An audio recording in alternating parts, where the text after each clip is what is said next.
Hi everyone! Welcome back again. Today, pag-uusapan natin ang isang important topic sa abnormal psychology, ang neurodevelopmental disorders. Kung napapansin mo na may mga batang hirap makipag-usap, mag-focus, o matuto na katulad ng iba, baka may kinalaman ito sa ganitong disorder. So let's talk about it in a simple way. Ang neurodevelopmental disorder ay isang kondisyon na nangyayari kapag ang pagdevelop ng utak ay hindi typical o naiiba sa normal na pattern. Usually, lumalabas na ito sa early childhood bago pa mag-elementary ang bata. May iba't ibang common types ang disorder na to, pero we will tackle them one by one so that every one of us can understand what are the meaning, causes, symptoms, and also the treatment of each disorders. First, we will talk about the intellectual developmental disorder or ang IDD. Intellectual developmental disorder, also known as intellectual disability, it means that the person intellectual functioning like reasoning, problem solving, and planning, and adaptive behavior like communication, social skills, and self-care develop more slowly than what's typical for their age. Mayroong tatlong criteria na pinagbabasehan para ma-diagnose ang isang bata na may IDD. Yung criterion A, deficits in intellectual functioning. The person has difficulty with mental abilities like reasoning. For example, kapag may simpleng problema sa bahay o school, nahihirapan ang batang mag-isip ng solusyon kahit na paulit-ulit nang ipinapaliwanag.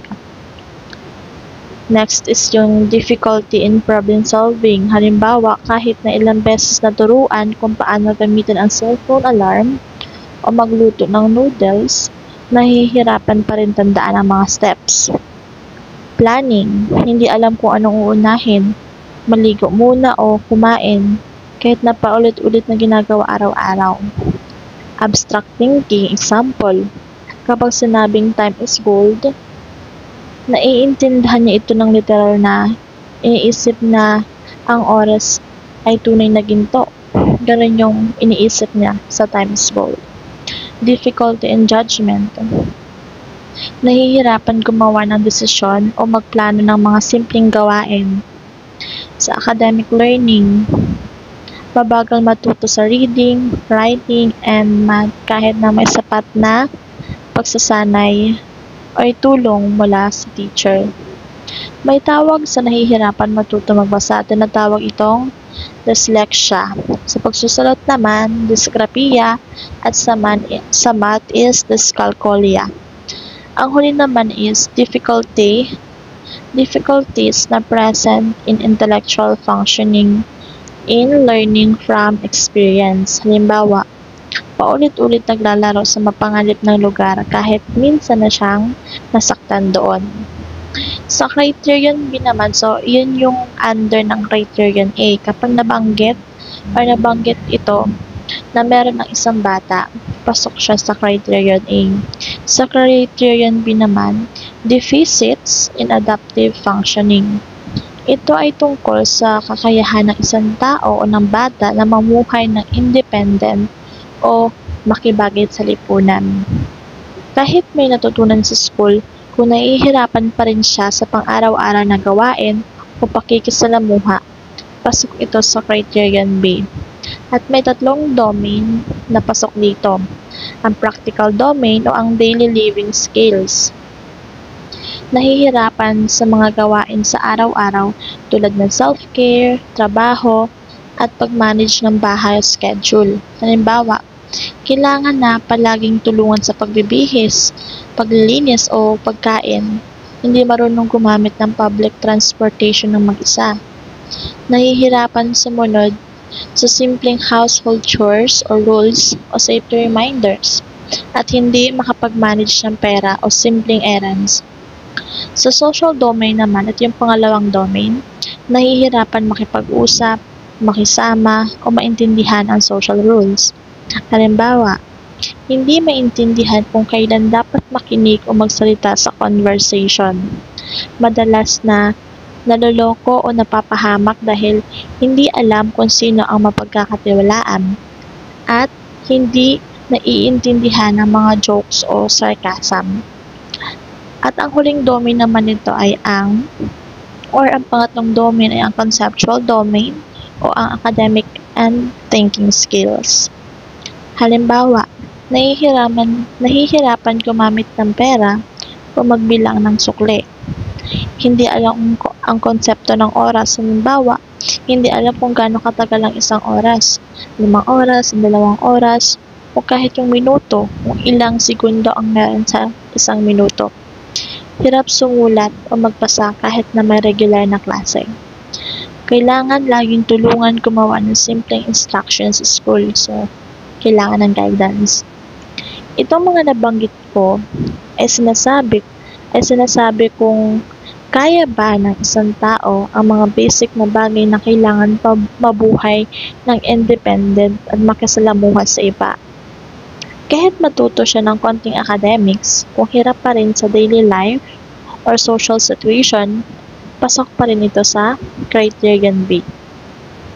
Sa Criterion C naman, ito yung last criteria para ma-diagnose ang isang bata o ang isang tao ng IDD ay simply means na ang problema sa pag-iisip at pag-adapt ay nagsimula noong bata pa. So sabi ko nga kanina, bago pa lang mag-elementary ang bata, meron na siyang ganitong kakulangan. Hindi dahil sa mga nangyayari sa adult life. It shows that the brain developed differently early on, not damaged later. So, itong IDD na to, hindi siya nakukuha kapag matanda ka na. Itong IDD to ay nagsisimula kapag bata ka pa lang. Now, let's proceed to the severity levels of IDD. We have 4 levels: the mild, moderate, severe, and profound. The severity is determined not just by IQ but by how well a person functions in daily life or in adaptive functioning sa conceptual, social, at practical areas. Sa mild, pinakakaraniwan at pinakamagaan na level, ang mga tao ay may kaunting delay sa pagkatuto pero kaya pa rin maging somewhat independent. Example, nakakapag-aral ng basic reading, writing, at math hanggang grade 6 level. Kaya magtrabaho ng mga simple jobs like cashier assistant, cleaner, delivery helper, pero kailangan ng kaunting guidance sa decision making o budgeting. At medyo mahirap sa abstract thinking like planning for the future. Medyo rin mabagal matuto pero kapag tinuruan ng paulit-ulit, natututo rin. Kaya kaya niyang mabuhay mag-isa basta may guidance. Sa moderate naman, mas kita ang developmental delay. Kailangan ng regular support sa daily living of communications. Halimbawa, marunong magsalita at makipag-usap pero simple sentences lang. Natututo ng basic self-care like bathing, eating, pero kailangan pa ng paalala or ng tulong ng magulang or ng kanyang guardian. Hirap mag-manage ng pera o sumakay mag-isa sa public transportation. And also, may limited social understanding. Minsan, madaling mapaniwala or madaling maloko. Kaya magtrabaho ng simple task, pero hindi pwedeng iwan ng walang supervision. Madalas, kailangan ng tulong sa pang-araw-araw. So, ibig sabihin ng madalas, hindi naman lagi-lagi, pero madalas. Yun yung kapag lagi na, dito na tayo sa severe or profound. Sa severe naman, may malalaking limitasyon sa communication, self-care, and learning. Kailangan ng constant supervision at tulong sa halos lahat ng gawain. Example, Nakakapagsalita ng ilang salita o gestures lang, or hindi kaya magbihis, maligo o kumain ng mag-isa. Kailangan ng caregiver buong araw. Naiintindihan lang ang mga simple instructions like kung uupo siya, kain, tulog, suklay, or anything na mga basic instructions. At laging may kasama o nag-aalaga kasi hirap sa mga simpleng gawain. Ito yung sinasabi ko lagi, kailangan ng full-time support.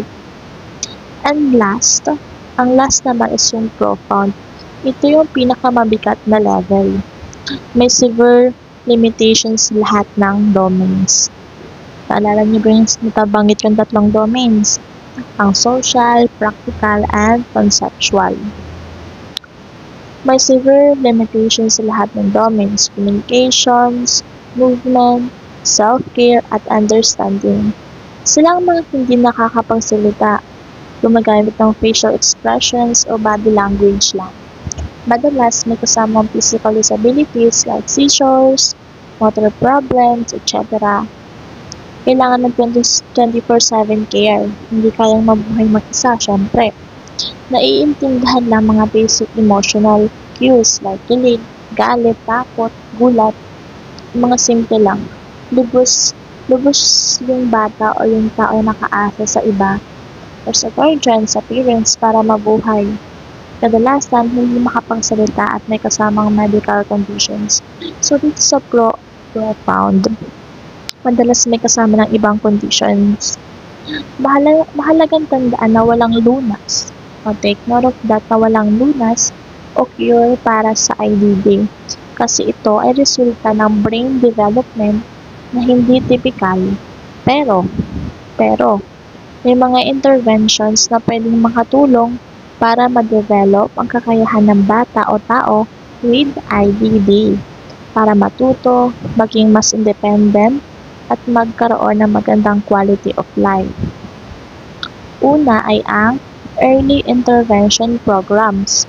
Kapag maaga pa lang natukoy na may developmental delay ang bata, mas maganda kung agad na ma-enroll siya sa early intervention. Example, instead, special education classes, which is marami na ng mga school na nag-o-offer ng ganito. Early learning therapy ng language, motor, and cognitive skill training, and ang play-based learning. Kapag mas maaga siyang matuturuan, mas malaki ang chance na ma-develop ang skills niya habang bata pa. Ang pangalawa naman is ang speech and language therapy. Tinutulungan ang mga bata na makipag-communicate whether through words, pictures, gestures, or assistive devices. Halimbawa, pagpapractice magsalita ng tama at paggamit ng picture boards or communication apps. Hindi lang ito tungkol sa pagsasalita, kundi sa pag-unawa at pagpapahayag ng nararamdaman ng isang bata o ng isang tao. Next is ang occupational therapy. Tinutulungan sa daily living skills tulad ng pagbibihis, pagkain, pagsusulat, pagtututbrush, pag-alaga sa sarili, pagtuturo kung paano magsuklay o kumain ng mag-isa, pagsasanay ng fine motor skills like paggamit ng kutsara, paghawak ng lapis, ballpen, paghawak ng bola, pagtayo, para matutunan niya kung paano maging mas independent sa araw-araw. Next ay ang behavioral therapy. Ginagamit para matulungan silang ma-manage ang emotions at behavior, lalo na kung may tantrums, aggression, or anxiety. Kasi kapag may tantrums, may aggression, mas mahirap na makontrol ang isang bata o ang tao. Example nitong behavioral therapy ang applied behavior analysis at ang reward system for positive behavior. Ang goal ay maturuan silang makontrol ang ugali at matuto makipagsalamuha sa ibang tao. Next is ang educational support. Ang mga bata o young adults with IDD ay pwedeng mag-aral sa SPED o Special Education programs o inclusive classroom na may individualized learning plans. Hindi tayo o hindi lahat pare-pareho ang paraan ng pagkatuto kahit tayo din namang mga normal, di ba? Kahit tayo mga normal people na walang disorder o disabilities, iba-iba tayo ng paraan ng pagkatuto, di ba? Kaya kailangan ng teaching style na nababagay sa kanila. Next is ang medical and psychological support. Minsan kasi may mga kasamang ibang conditions like ADHD, seizures, or mood problems kaya pwedeng bigyan ng gamot o ng therapy. Hindi para gamutin ang ADD mismo ha, kundi para tulungan ang ibang symptoms o sakit na kasabay nito. And last management for IDD is family counseling and support groups. Mahalagang edukasyon at emotional support para sa pamilya. Matutulungan silang maintindihan ang kondisyon at kung paano alagaan ang anak o ang kapamilyang merong ganitong disabilities. Hindi lang therapy para sa bata syempre, pati pamilya kailangan ng guidance para mas maayos at pag-aalaga ang pagtanggap. Alam nyo, ang mga taong may intellectual developmental disorder ay hindi less than. Iba lang ang paraan nila ng pagkatuto at pakikisalamuha. They may learn slower, but their hearts feel deeper. They may struggle with words, but their smiles speak louder. Kaya sana, matutunan natin na intelligence doesn't define a person's worth. Kindness, patience, and understanding do. Let's create a world na hindi lang nakikita kung ano ang kakulangan ng iba, kundi kung gaano sila kahalaga at kaya magmahal sa sarili nilang paraan. Always remember, every mind is unique and every person deserves a chance to grow.